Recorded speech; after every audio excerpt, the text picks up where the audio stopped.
Students next topic है recruitment. Okay, recruitment हमने important points में पढ़ा था। ठीक है,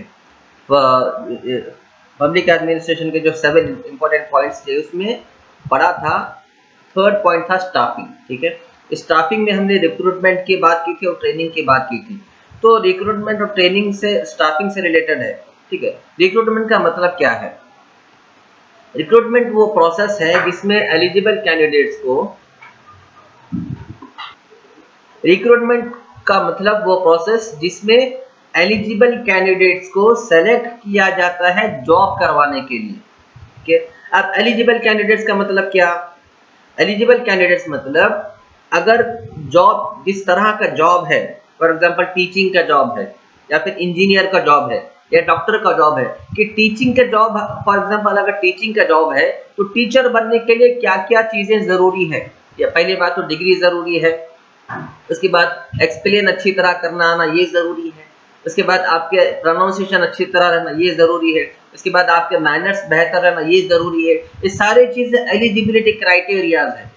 उसी तरह इंजीनियर अगर आपको इंजीनियर का पोस्ट मिलना है तो आपके अंदर क्या क्या खूबियां रहना, क्या क्या बेहतरीन चीजें रहना, आपके पास इंजीनियरिंग की डिग्री रहना, जिस फील्ड का आप जॉब ले रहे हैं इंजीनियरिंग में, इलेक्ट्रॉनिक्स हो, मैकेनिकल हो, कंप्यूटर साइंस हो, तो उस फील्ड का आपको नॉलेज रहना, अच्छी तरह नॉलेज रहना, उस फील्ड में आप परफेक्ट रहना।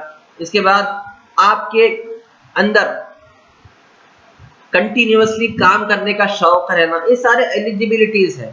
ठीक है, तो ये सारे एलिजिबिलिटीज जिस कैंडिडेट में होंगे उसे एलिजिबल कैंडिडेट कहते हैं। अब कैंडिडेट किसे कहते हैं? कैंडिडेट मतलब क्या? कैंडिडेट मतलब वो इंसान जिसने जॉब करने के लिए एप्लीकेशन दिया कि मुझे जॉब चाहिए। ठीक है, जॉब लेने के लिए जो फॉर्म सबमिट करता है, जो एप्लीकेशन फॉर्म देता है, उसे कैंडिडेट कहते हैं। आप लोग 8th स्टैंडर्ड में हैं, आप लोगों का एग्जामिनेशन, फाइनल एग्जामिनेशन होता है, तो आप एग्जामिनेशन के कैंडिडेट हैं, आपको हॉल टिकट दिया जाता है। इसी तरह 9th स्टैंडर्ड में जाएंगे, 9th स्टैंडर्ड में आपका एग्जामिनेशन होगा, फाइनल एग्जामिनेशन के आप कैंडिडेट बन के रहेंगे। इसी तरह कैंडिडेट मतलब वो पर्सन जो जॉब के लिए अप्लाई करता है। जॉब के लिए अप्लाई करने के बाद जितने भी बच्चे, जितने भी कैंडिडेट्स अप्लाई करते हैं, उन सारे कैंडिडेट्स का एग्जाम लिया जाता है, यानी ये देखा जाता है कि ये इतने सारे बच्चों में से कितने बच्चे उस जॉब के लिए अवेलेबल है, जो जॉब खाली है, जो जॉब जिस जॉब का एडवर्टाइजमेंट दिया गया था, जिस जॉब के लिए एप्लीकेशन दिया गया था, उस जॉब के लिए कितने कैंडिडेट्स एलिजिबल है, इस एलिजिबिलिटी के बेसिस पर कैंडिडेट्स को सेलेक्ट करने का प्रोसेस, इसका नाम है रिक्रूटमेंट। Okay, recruitment. अब रिक्रूटमेंट दो तरह के होते हैं। फर्स्ट है डायरेक्ट रिक्रूटमेंट, सेकंड है इंटरनल रिक्रूटमेंट। डायरेक्ट रिक्रूटमेंट ये एक मोस्ट पॉपुलर और सबसे कॉमन मेथड है। इसमें उन कैंडिडेट्स को एप्लीकेशन लिया जाता है जो जॉब पे नहीं है। ठीक है, जो लोग एलिजिबल, जो कैंडिडेट्स एलिजिबल है, फॉर एग्जांपल अब गवर्नमेंट स्कूल में टीचिंग जॉब के लिए पोस्ट अवेलेबल है, टीचिंग जॉब्स खाली है, तो गवर्नमेंट क्या करती है, न्यूज़पेपर में और न्यूज़ चैनल्स में एडवर्टाइजमेंट देती है कि स्टेट में इतने टीचिंग जॉब्स के लिए जगह खाली है, वैकेंसी खाली है। तो जितने भी गवर्नमेंट जो है न्यूज़पेपर में और न्यूज़ चैनल्स में एडवर्टाइजमेंट देती है कि स्टेट में इतने टीचिंग जॉब अवेलेबल है।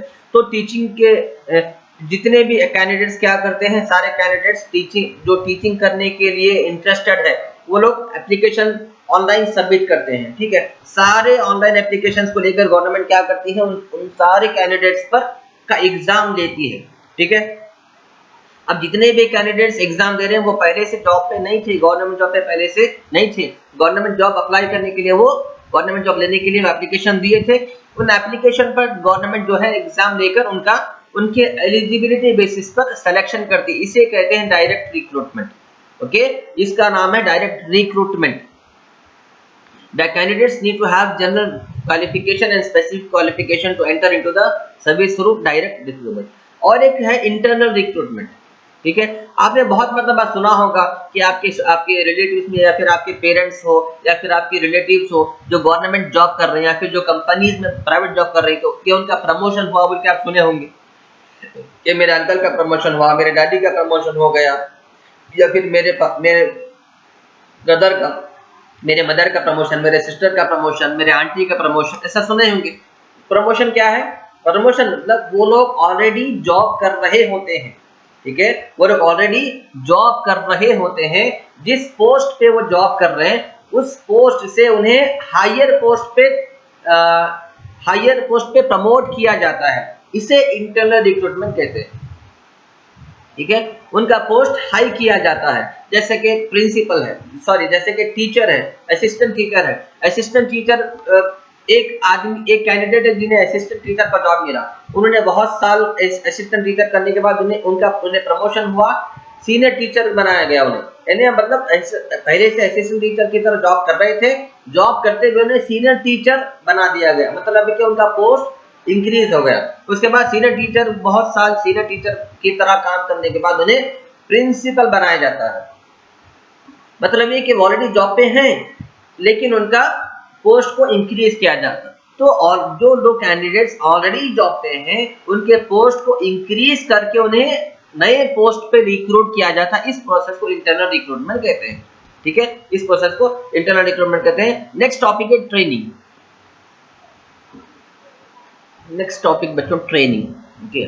कोई भी गवर्नमेंट सर्वेंट के का वर्क करने का जो तरीका है, उस वर्क में वो सक्सीड होगा या फेल होगा, या फिर वर्क फास्ट करेगा या स्लो करेगा, या वर्क बेहतरीन तरह से करेगा या उसमें कुछ लॉस करेगा, प्रॉफिटेबल वर्क करेगा या लॉस करेगा, ये सारे चीजें डिपेंड है बच्चों ट्रेनिंग के ऊपर।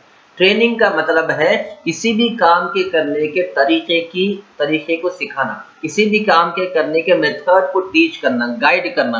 अब फॉर एग्जांपल आप टीचर बन गए, तो आप टीचर बनने के बाद आप टीचिंग कैसे करना, बच्चों को किस तरह हैंडल करना, होमवर्क कैसे देना, क्लास वर्क किस तरह कंप्लीट करवाना, नोट्स किस तरह कंप्लीट करवाना, कितने दिन में कितना चैप्टर करना, कितने महीने में कितना सिलेबस कंप्लीट करना, एग्जामिनेशन कैसा लेना, एग्जामिनेशन के क्वेश्चन पेपर सेट किस तरह करना, और एग्जामिनेशन के बाद उनके करेक्शन कैसा करना, मार्क्स किस तरह अलॉट करना, क्वेश्चन पेपर कितने मार्क्स का रहना और कितने मार्क्स के क्वेश्चन, 1 मार्क के कितने रहना, 2 मार्क्स के कितने रहना, 5 मार्क्स के कितने रहना, फिल इन द ब्लैंक्स कितने रहना, fill in the blanks 1 mark के रहना या हाफ मार्क के रहना, मैच द फॉलोइंग कितने रहना, उसके मार्क्स कितने रहना, उसके बाद उनके ग्रेड कितना देना, 50% अगर बच्चा रिजल्ट लिया तो उसका ग्रेड क्या होना चाहिए, 70% बच्चा रिजल्ट दिया तो उसका ग्रेड क्या होना चाहिए, A grade, B grade, C grade, 100% बच्चा रिजल्ट दे रहा तो उसका ग्रेड क्या होना चाहिए। ये सारा कुछ प्रोसेस ट्रेनिंग के पर डिपेंड है।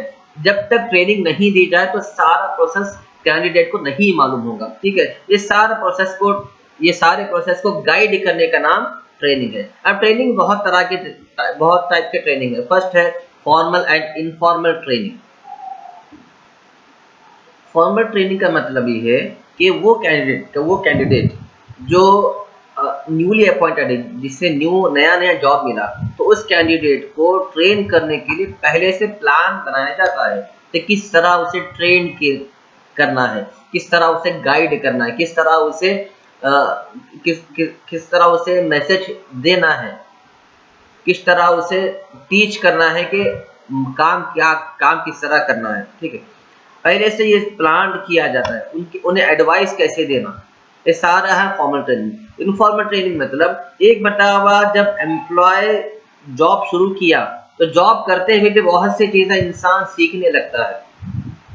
जॉब करते हुए भी बहुत सी चीजें ऐसे होते हैं जो जॉब करते हुए हमें सीखने को मिलती है। वो सारी चीजें जो हमें ड्यूरिंग जॉब रिसीव होते हैं वो इनफॉर्मल ट्रेनिंग है, ठीक है।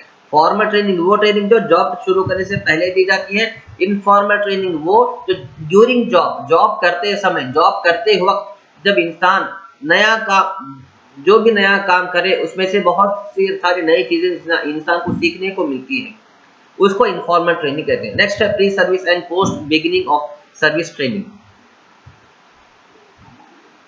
प्री ट्रेनिंग मतलब बच्चों बहुत सारे कैंडिडेट्स जो जॉब के लिए सेलेक्ट हुए हैं, ठीक है, जो जॉब के लिए एलिजिबल हुए हैं, उन्हें एक ट्रेनिंग दी जाती है, इसको प्री सर्विस कहते हैं। ठीक है, अभी अभी उन्हें जॉब सर्टिफिकेट नहीं दिया गया,